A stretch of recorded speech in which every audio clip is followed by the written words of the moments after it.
aad iyo aadaan ugu faraxsanahay in dhul hooyo aan maanta joogo dadka hadda say u og yihiin dadka ila socday waan u sheegay waxaan ku dhahay annaga dhan hal baan ahaan jirnay dadaana kala googooyay laakiin dhiiggeeni waa isku dhiig dadka aan u socdo waa dad walaalaheeyo kaleete ah marka aadaan ugu faraxsanahay horta sharaf weyn ay tahay maanta inaan idin imaado waqti idin la qaato sidii hadaata aan u dhahayo kaleete socodkan muusan ahayn socod waqti badan aan ugu soo talagalnay waan jeclaan lahaa in week isbuuc iyo 2 isbuuc in aan idin la qaato oo dhulkii oo dhan aan wada arko dad badan aan la kulmo dhalinyaro badan oo wadanka degan dhalinyarada waqti inaan la qaato dumarka waqti inaan la qaato waxaas oo dhan waa jeclaan lahaa laakiin hadda maynan ii suurtagelin marka waxaan rajaynayaa ilaahay in uu fursad ii siiyo maalin dambe inaan idin soo laabto oo waqtigaas ay aan qaato mar labaad waxaan jeclaan lahaa horta walaashay hibo oo aad isku xil saartay iyadoo waqti badan aan loo soo sheegin soo socodkayga oo soo qaban qaabisay idinkana isku keentay inta caaw inaan isla caweyno oo aan iska faa'iideysano aadaan horta ugu faraxsanahay abaayo aad ugu mahadsantahay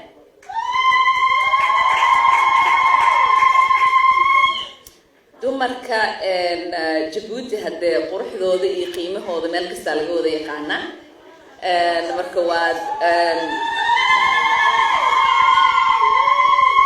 waad ku mahadsantihiin sida sharafta leh ay ii soo dhaweyseen aadaan ugu faraxsanahay in aan maqlo in dawladda kaliya maahine meel kasto oo ku saabsan Djibouti aad tiir fiican aad ka gasheen waxaan naloo sheegay maanta baarlamaanka 27% inay dumar yihiin waa wax wili America ay rajaynayso oo idinka aad gaarteen waa guul weyn marka waa idinkaga hambalyeynaayaa taas waxay ku imaatay waan ogahay dadaal weyn hadde dumarka markii ay fursad u helaan in business ay ka qayb galaan ma aha dumar kaliya wax ka faa'iidayo waa qoysaskoo dhan oo ka faa'iidayo waa dalkii oo dhan oo ka faa'iidayo marka guushiina waa guushii dalka taasna waa idinkaga hambalyeynayaa dumar hadday wax bartaan waa hooyo waa abaayo waa ayeeyo waa habaryar waa eedo ma aha waxbarasho kaliya ay haysanaysa iyada waa wax ay la wadaagi doonto dad dhan oo badan marka dadkiina dhinaca waxbarashada ka shaqeeyo idinkana waa idin hambalyeynaya waad ku ilaahay ha idinku guul weyn ha idinka siiyo aniga hooyaan ahay 3 ilmo yar aan haystaa anigoo qaxooti ah aan dhulkaygii ka tagay 24 sano aan wadanka Mareykanka aan jooga 12 jir anoo ahaan fursad u helay in qaxootigii Kenya aan ku jiray aan ka tago maanta in aan fadhiisto Congress waa mid tii ilaahay ka soko ay tahay mid aan ku tagay dadaal iyo shaqo taasna waxaan u soo dhawaaqaaday in aan dadka xasuusiyo micno ma leh meeshaad ku dhalatid micno ma leh qoyskaad ka dhalatid micno ma leh haddii aad rafaad martid ama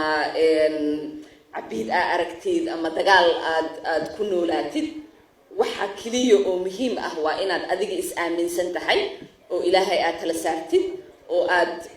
niyadaada aad gashatid wax kasta oo aad rabtid in aad heli kartid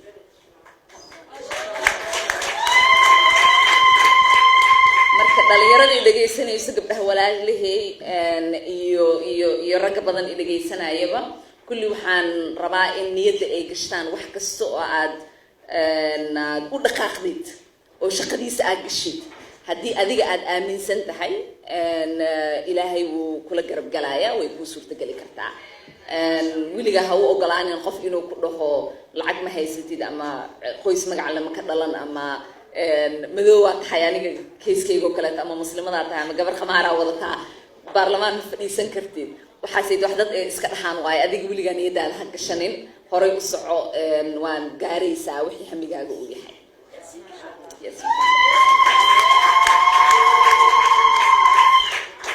marka intaasaan kusoo gabagabeynayaa aad iyo aad aan u faraxsanahay waan ilinaan iska celcelinooyaa waxay dadka badanaa maanta ay dhahayeen meel kasta aan tago dhalinyaro badan Soomaali xalay markaan imaaday ilaa iyo maanta oo dhan qof kastoo ama jikada ha ka shaqeeyo ama gaari ha wado ama laamiga ha iska maro kulli way qaylinayaan ilahan Cumar sawir ma kula gali karaa aneen dadka ila socday waxay dhahayaan ma ogtahay dadka inay aysan ku jecel yihiin and I know because walaaltinimadeena ma aha kaliyo aniga meel saraan gaaray iyo waxaasii waa Soomaalinimo waa dhiig Afrikaan waa dhiig Muslimnimo waa dhiig bini'aadanimo waxa dadka dhaqaajinayo anigana ma ihi qof ilaaway meeshay ka dhalatay iyo dadkay soo barbaariyay iyo dadka u duceeyo marka inta niyad igu haysin aniga niyad idinku haya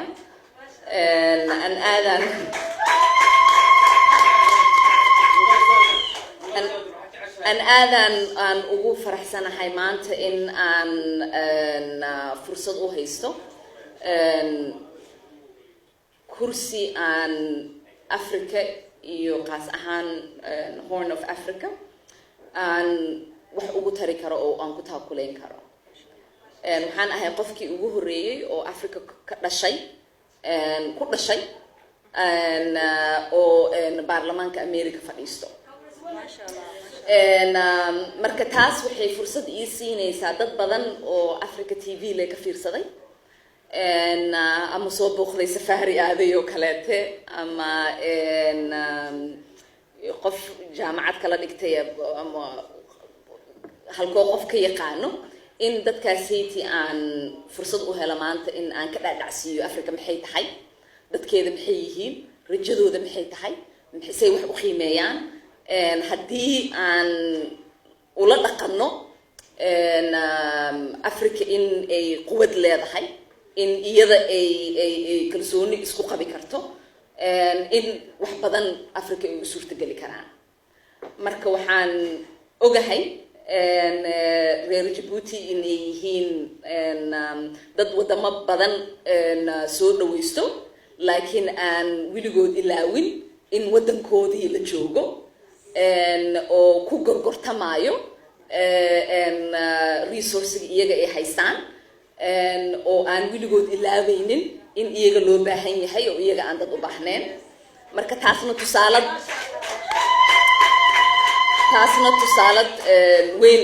ay dadka ay u tahay aniga hadda inta yar 9 bilood aan Congress joogo Foreign Affairs Committee shaqada aan ka qabto iyo Africa Subcommittee-geeda waxaan fursad u helay in Eritrea iyo Ethiopia aan tago in Ghana aan aado maanta Djibouti aan joognaa bari Niger iyo Burkina Faso ay aadi doonaa and insha Allah next week Morocco aan joogaa marka in aan fursad daasiti aan ka faa'iideysto oo wadamadii dadka walaalihii ay ku nool yihiin aan u noqdo hadee qof oo dhexdhexaadiye ah oo aan Mareykankana uga waramo dadkeena waxay baahida ay qabaan iyo sidii lagu taakuleyn lahaa in aan dadka iloo siino in Africa ay tahay meel lacag caawinaad la siiyo laakiin ay tahay meel investment lala geli karo meel trade lala suubin karo meel u baahan in aan ula dhaqanno in ay yihiin dad iyaga wax qabsan karo marka aadan ugu faraxsanahay in aan ahaado Afrikaan oo maanta ku jirto baarlamaanka America adduunyada baarlamaanka ugu quwada weyn oo aan meeshaas ka soo hadli karo hadda wixiina daadaansadana aan idinka dhicin karo wixii u baahan in la waaniyana aan waarin karo wixii aan hadda anigoo naf yar aan ku qaylin karana aan ku qayliyo gabadha hadda waxay tiri saad u yar tahay hadalkaaga mislaha marka maxaa la dhahaa ii sheeg alxamdulilah dadka badanaa markay ay arkaan ama meel aan maraayo waxay isleeyihiin miskiintaanayt waa lagu kor socon karaa laakiin ma oga hadda dadkan ka dhashay inay ahayn dad fudud marka ilaahay waxaan rajaynayaa inuu meesha sayf igu sugo ilaahay weligay inuu ilowsiinin dadkii i dhalay iyo dadkii aan kasoo jeedo ilaahayna weligay inuu ilowsiinin sababta aan baarlamaankaasaytii aan u fadhiyo iyo dadka masaakiimiinta oo rafaadsan adduunyada oo aan cod u noqon karo marka waa mahadsantihiin ilaahay sidaa ii sharafteen ha idiin sharfo guul iyo gobonnimo idiin rajaynaya quruxda caawa idinka muuqato aan waxaan idiin rajaynaya weligii inay idinka muuqato waxaan idinku dhiirigelinayaa in aad xasuusataan gabdhaha yaryar walaalihiin oo haddee meelaha capitalka oo kaleeta aanan ku nooleen oo aanan fursad u helin qolalkan oo kaleeta in ay imaadaan oo ama qof anoo kaleeta aynan la kulmin in aad iyagana xasuusataan oo wixii ilaahay idin siiyey iyagana aad ku taakulaysaan marka waa mahadsantihiin